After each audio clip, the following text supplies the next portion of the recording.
Hey everyone, this is a quick video on how to jumpstart a Ford Fiesta. This is the 2011 model, but I'll make this video quick and easy, so let's just jump right into it.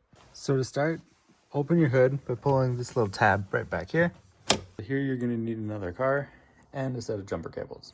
So positive, you just open this. Red to red.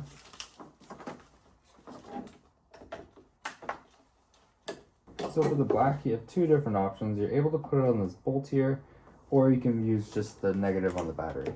So now that I've connected that, the Fiesta has already started to get power. You can see the lights come on.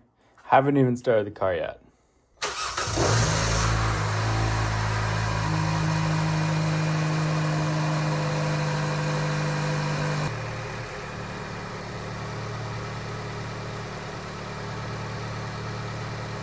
Awesome, there you go. So now I have to wait just a little bit until I can turn on the car. And once I turn on the car, I even need to let this idle for even longer. But that's it for me. I hope this video helped you out.